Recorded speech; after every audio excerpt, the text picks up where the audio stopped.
दर्शकों नमस्कार, दिल दिल्ली देश में आपका स्वागत है। मैं हूं सुधीर राघव और आप देख रहे हैं कार्यक्रम प्राचीन ग्रंथों से। आज हम बात करेंगे सतलुज नदी की, सतलुज नदी के इतिहास की, इसकी कथाओं की। सतलुज को तांडव की नदी कहा जाता है। सतलुज को शिव के तांडव से जोड़ा जाता है। ये तांडव से निकली नदी बताई जाती है। शिव के तांडव और सतलुज के बीच क्या संबंध है, ये हम आपको बताएंगे। जिस तरह से गंगा को लेकर भगीरथ आए, उसी तरह से सतलुज को लेकर भी कोई आया था। वो कौन था, ये इस वीडियो में हम आपको बताने जा रहे हैं।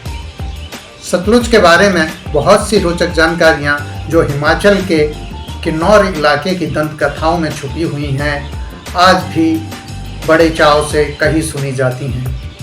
इन्हीं जानकारियों को हमारे लिए बटोरा है हिमाचल प्रदेश के वरिष्ठ पत्रकार मनोज ठाकुर ने, और उन्होंने ही इस संबंध में विजुअल्स हमें दिए हैं। सतलुज की इस कहानी को हमने प्राचीन ग्रंथों और इतिहास के पन्नों में भी खंगाला है, जहां से उन दंत कथाओं की कुछ पुष्टि होती है कि सतलुज सिर्फ एक दरिया, एक नदी ही नहीं है। ये कुछ ऐसे पन्ने भी अपने आप में समेटे हुए हैं जो इस पूरे क्षेत्र के आर्यवर्त के इतिहास को खोलती है।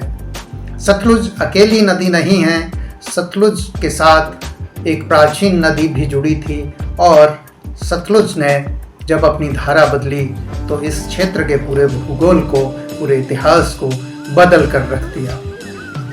सतलुज को लेकर हिमाचल के किन्नौर में जो कथा प्रचलित है, वो हम आपको बताने जा रहे हैं। ये कथा है बाणासुर की।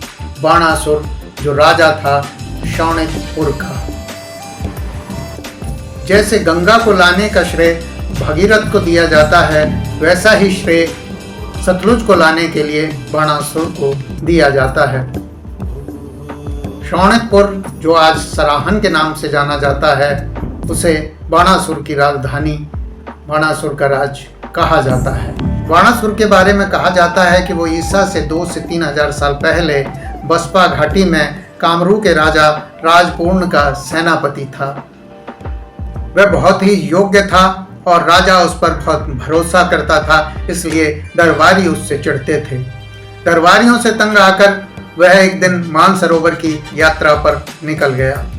कहते हैं कि मानसरोवर पर तब तूफान आया हुआ था, भयंकर तूफान आया हुआ था। जब बाणासुर वहां पहुंचा तो उसने पाया कि तपोभूमि में भगवान शिव तांडव कर रहे हैं। नाचते हुए भगवान शिव की लात कैलाश पर्वत में लगी और उसमें दरार पड़ गई।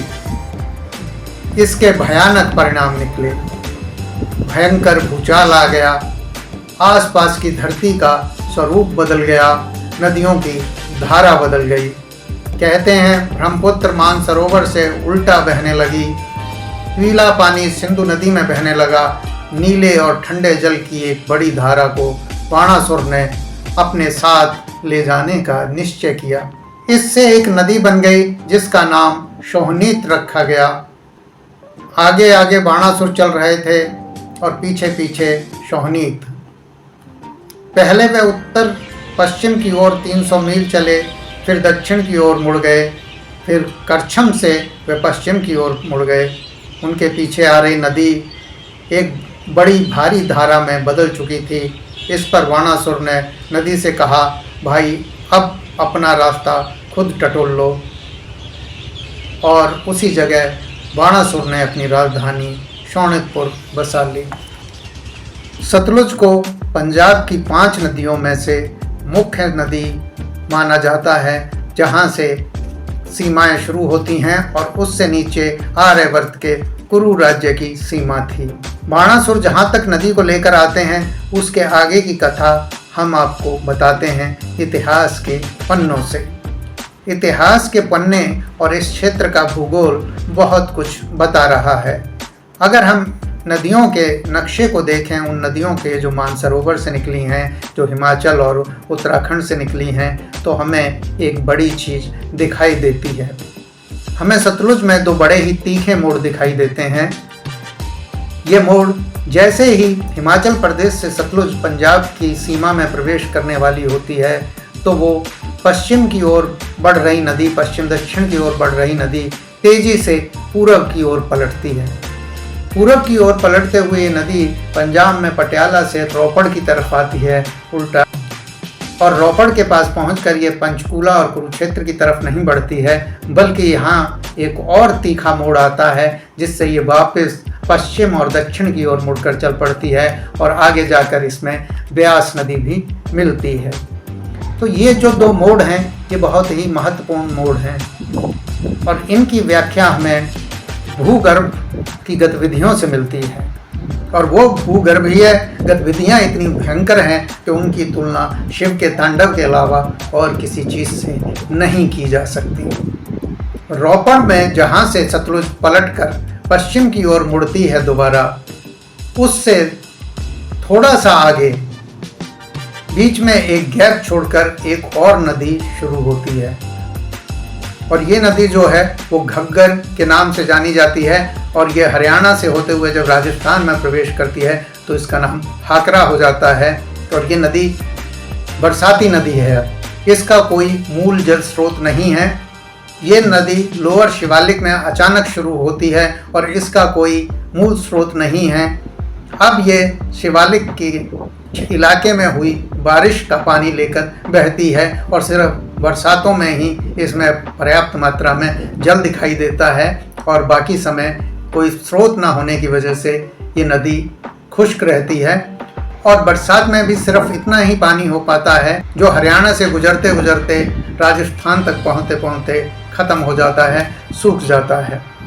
लेकिन जब हम इस नदी का पैलियो चैनल देखते हैं, पैलियो चैनल यानी जहाँ से नदी गुजरती है वो रास्ते नदी ख़त्म हो जाने के बाद भी उसकी एक धारा जो बनी रहती है उसको हम पैलियो चैनल कहते हैं। तो नदी का जो पैलियो चैनल है, जो नदी की जो धारा बनी हुई है वो बहुत ही विशाल विस्तृत है, और जो शिवालिक की तराई से शुरू होकर हरियाणा, राजस्थान, जैसलमेर से गुजरते हुए नारा के पास से होते हुए सीधे अरब सागर में गिरती है। तो एक इतनी लंबी नदी क्या सिर्फ बरसात की वजह से चलती थी? नहीं, बरसाती पानी कोई इतनी बड़े पैलियो चैनल का स्रोत नहीं हो सकता। यहाँ कुछ न कुछ गड़बड़ हुई है, कोई बड़ी गड़बड़ हुई है। ये जो नदी जो घग्गर के रूप में दिखाई देती है, क्या इसका कोई जल स्रोत था बड़ा जिससे ये किसी वजह से कट गई?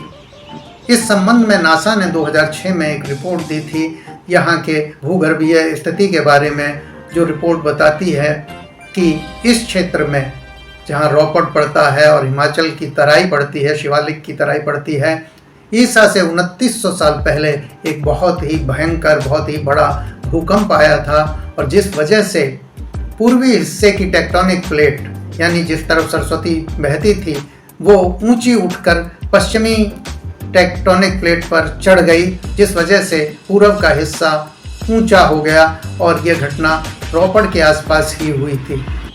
इस भूकंप की घटना से भूगर्भीय अध्ययन करने वाले पुरातत्वविद ये अनुमान लगाते हैं कि सतलुज जो पहले सीधी पूरब की ओर आती थी और आकर इस घग्गर नदी में मिल जाती थी, वो सतलुज का बहाव धारा पलट गई और ये वापस दक्षिण पश्चिम की ओर बहने लगी और आगे सरहिंद में मिल गई। और इस धारा के कटने का प्रभाव ये हुआ कि घग्गर, जो कि असल में प्राचीन सरस्वती नदी है, अपने मूल स्रोत से कट गई, और वो जो पूरा पैलियो चैनल है, ये सरस्वती नदी का पैलियो चैनल है, जिसे वेदों में सरस्वती कहा गया है, ये वही नदी है।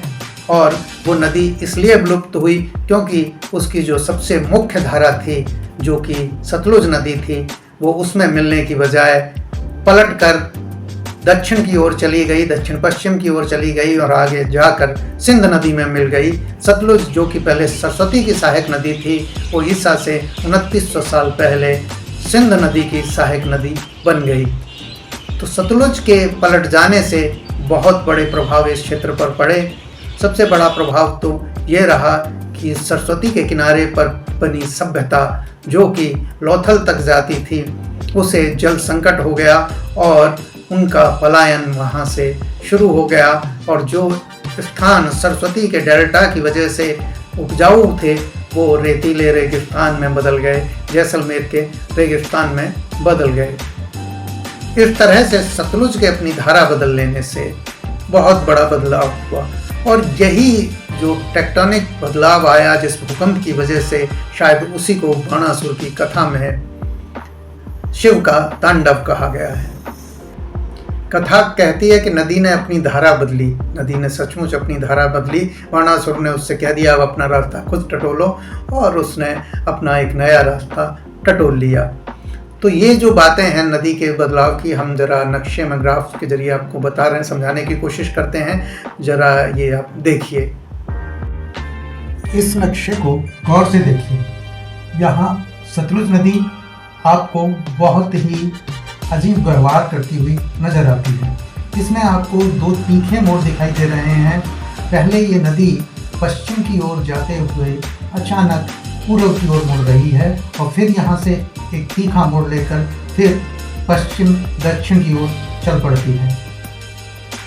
ये दोनों मोड़ बहुत कुछ कहते हैं। अब इससे थोड़ी सी दूरी पर ये एक और नदी है, उसी दिशा में जहाँ से सतलुज पलट गई है एक और नदी है जिसे आजकल घग्गर नदी कहते हैं, और ये राजस्थान में प्रवेश करके हाथरा नदी का रूप ले लेती है। आप देखेंगे कि ये जो घग्गर नदी है इसका कोई ग्लेशियर नहीं है, कोई मदर सोर्स नहीं है, ये यहीं अचानक प्रकट हो रही है। और अब ये सिर्फ एक बरसाती नदी है जहाँ शिवालिक, लोअर शिवालिक की बारिश का पानी एकत्र होकर जाता है, और ये पानी बहुत ज़्यादा नहीं होता, इतना कम है कि ये पूरे राजस्थान तक पहुंचने की बात तो दूर कि हरियाणा की ज़रूरतें भी पूरी नहीं कर पाता है। तो ये कैसे संभव है कि जो एक बरसाती नदी है घग्गर और हाकरा, उसका पैलियो चैनल इतना विशाल और विस्तृत मिलता है हमें, जो कि जैसलमेर से होते हुए, नारा से होते हुए अरब सागर में गिरता है।